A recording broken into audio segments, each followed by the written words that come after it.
Let me tell you about Harry. Harry is the second highest ranking executive at a multi-million-dollar corporation. He's a successful white man in his early 60s with an Ivy League education. Harry is well-connected, he has a conservative political worldview, and he supports a number of charities. And on the outside looking in, Harry is very similar to the other 5 white men and women C-suite in his organization. He loves his work and enjoys having great relationships with his peers. But in August 2020, that began to change. You see, that summer brought global attention to the racial injustices that people of color, particularly Black people, faced in the US. And in Harry's mind, his peers seemed to have changed overnight. They started talking about the need to invest in diversity, equity, and inclusion, or DEI for short. And these concepts were seldomly brought up before. Then they started acting and speaking differently. They started sharing plans to aggressively only hire future leaders that are people of color because the optics of their team wasn't good. And whenever Harry questioned their decisions, they would likely joke with him, "Oh, Harry, your opinion doesn't matter. DEI has nothing to do with you. It's not for privileged white men. Harry, your bias is clouding your judgment. Harry, your privilege is showing." For the first time in his career, Harry felt uncomfortable. He felt outnumbered. He essentially felt unsafe to speak his mind at a company he was effectively leading. Months later, his company decided to hire my firm to help them begin their diversity, equity, and inclusion journey. And 2 weeks before that project began, Harry actually invited me to a virtual meeting. I remember when I entered that meeting room, I could see the look of worry in his face, even though this was going to be our first conversation. I had never seen that look in the eyes of someone with his background in power. Harry then started to express to me the concerns that he had about the future of his organization. And he believed that my team and I were going to ruin the culture and divide the employees with our DEI initiatives. Harry was afraid. After that conversation, I didn't sleep for several days. I was quite conflicted because on one hand, the fear and worry that Harry was experiencing for the very first time in his career was something that Black, Indigenous, people of color feel and continue to feel in the workplace. But on the other hand, he was actually in a position to make things better for everyone. That day, Harry and I spoke for about 2 hours about the misconceptions of DEI in the workplace. And it all came down to this. If we redefine our individual relationships with the concepts of diversity, equity, and inclusion, together, we can create a great place to work. Not just for some people, not just for others, but for everyone. Today, I'm going to take that 2-hour conversation and summarize it in minutes so that you can take some of these lessons back into your workplace and your communities. So while there are a lot of misconceptions about DEI, I want to walk you through the 5 myths to unlearn about diversity, equity, and inclusion. Myth number 1. DEI is only about race and gender, and it excludes certain people, specifically white men. Now, did you all know we all have over 20 different social identities that make up who we are? A social identity is things like what language we speak, what do we like to do for fun, where did we grow up? So as you can see, we all are made up more than just our race and our gender identity. Well, you may be asking yourself, why does there seem to be so much emphasis on race and gender? What's interesting is that despite decades and decades of legislation, social movements, and DEI efforts to advance racial and gender equity, we're still just talking mostly about that, in addition to the 20+ social identities that are there. Power and privilege systems continue to slow down its progress. The fact that I can tell you that story about Harry with a general description of a senior leader is pretty telling. Now, I did get Harry's permission to tell this story, and I changed his name. Had I been talking about a woman or a person of color leader at a large US firm, within days, you could have figured out who I was talking about. Having said that, we can walk and chew gum at the same time. Diversity, equity, and inclusion is about embracing all differences, and we can do that while amplifying the needs of underrepresented individuals. We can do both of those things without excluding anyone in the process. Myth number 2, DEI is a zero-sum, divisive game designed to create winners and losers. Now, to think that someone must lose in order for someone to gain is rooted in a fixed scarcity mindset, when DEI is actually about a growth mindset to support a growth strategy. When diversity, equity, and inclusion is authentically implemented in an organization, I'm gonna repeat that again. When diversity, equity, and inclusion is authentically implemented in an organization, study upon studies have shown that profits rise, market shares expand, and new opportunities are created as a result. DEI is the right thing to do morally, culturally, and financially. And while people try to weaponize DEI, it's actually a politically agnostic concept. It doesn't matter whether an individual is an independent, liberal, or conservative. All worldviews are welcomed. Myth number 3. All people of color want to be involved in diversity work at their organization. Being a person of color does not automatically qualify anyone to create and lead a DEI strategy. People of color are not a monolith. They have different lived experiences, skills, and backgrounds. And yes, you're gonna have some employees of color that will jump at the chance to advance diversity at their companies. You'll even have some that will share their own stories to help shape policy, but others will not. So to make the assumption that all people of color wanna be involved in diversity work creates yet another obstacle that employees of colors have to face and overcome in the workplace. Myth number 4, DEI is about hiring unqualified people. Now, this narrative stems from biased thinking that somehow underrepresentation in a role means that there are no skilled, qualified candidates available.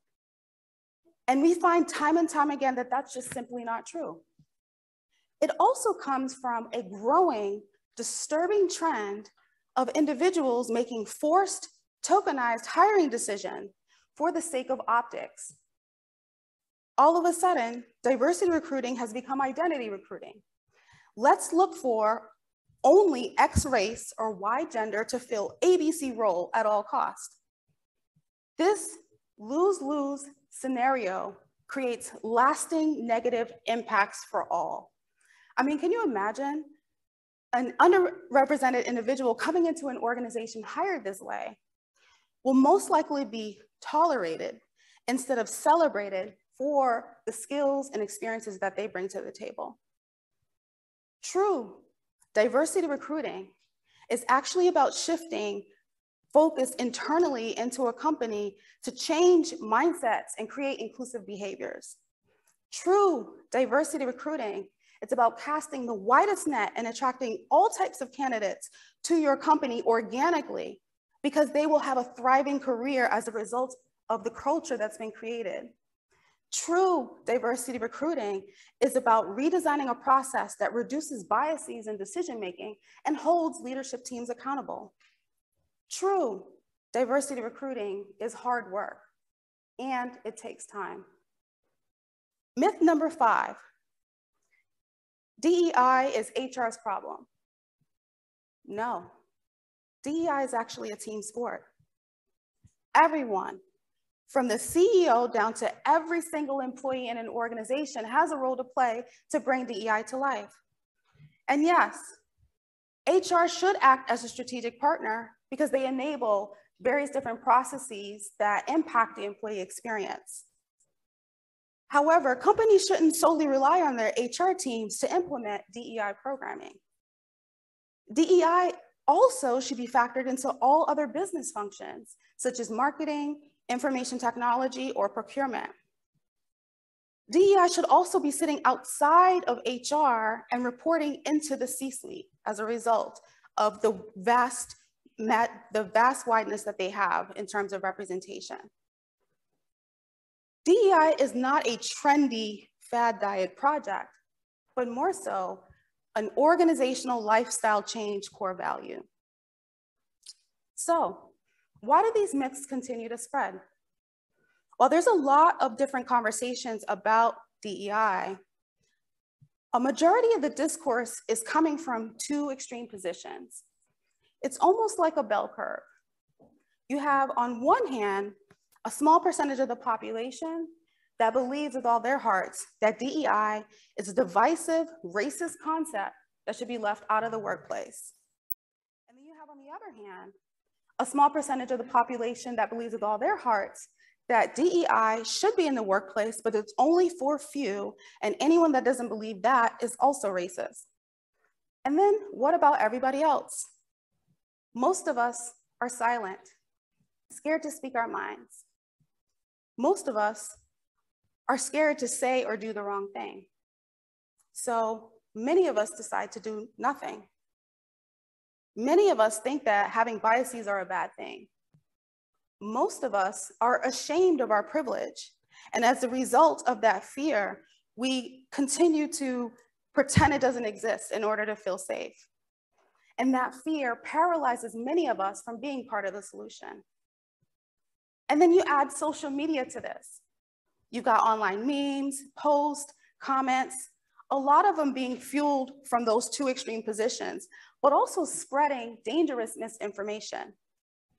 And then you pepper on top of that cancel culture, that it fuels and inflames an already complicated, highly misunderstood topic into sound bites. We have got to stop this madness. Cancel culture continues to compromise one of the fundamental benefits of diversity, the ability to embrace differences of opinion. I envision a day when we can move past cancel culture. We will never advance DEI as a collective society if we cannot grow and learn from each other. So, what happened to Harry? Well, after that 2-hour conversation, he seemed somewhat relieved to have finally spoken and gotten all of the questions that he had answered and was able to speak to someone about what was on his mind about the topic, but he wasn't really quite convinced. We kicked off the project and we took some time to really help his peers unlearn a lot of these myths as well. It's been a fascinating journey to actually watch Harry become a confident, inclusive leader. He not only became more engaged and vocal, he actually started to also support and provide input into the DEI strategy. And guess what? 2 years later, the company's still standing. DEI didn't ruin their culture, nor did it divide the employees. The company was actually reborn. So, what can you do? As motivational speaker Lisa Nichols says, sometimes our biggest breakthroughs in life is not in what we learn, it's in what we unlearn. Take the time to start actively unlearning the myths surrounding diversity, equity, inclusion. And that starts with looking inward at yourself, really getting a chance to understand your own lived experiences, biases, and privileges as a fabric of who you are. The journey to understanding DEI begins with a journey of self. And that means owning up to the totality of who you are. I too had to go on that journey. I too had to recognize and understand my own biases and privileges. So for example, every single day, I am deeply committed to advancing women in the workplace. Yet, I'm aware of a bias that I have towards seeing men in authoritative decision-making roles, a bias shaped by my childhood. I am deeply committed to being an inclusive leader every single day. Yet, I'm aware of a bias that I have towards connecting with people that went to the same college as I did. I had to understand my own earned privileges as a result of my work experiences, my network, and my education. So yes, DEI consultants have biases and privileges too. That is because we are human, and these constructs are part of the human experience. But it's not enough for me to just understand and recognize my biases and privileges. I have to be more intentional about interrupting my biases when I'm making decisions at my company. I have to be more intentional about using my earned privilege to help uplift others as I continue to climb. Don't be afraid to be your authentic self. And it's never too late to do a reset and begin that journey. We continue to build and create constructs of power and privilege. And we have to remind ourselves that we are all one connected human race. We all need each other to come to a place of greater knowledge. We can unlearn these constructs by simply choosing to do so in a way that brings us all together. Redefine your individual relationships with the concepts of diversity, equity, and inclusion.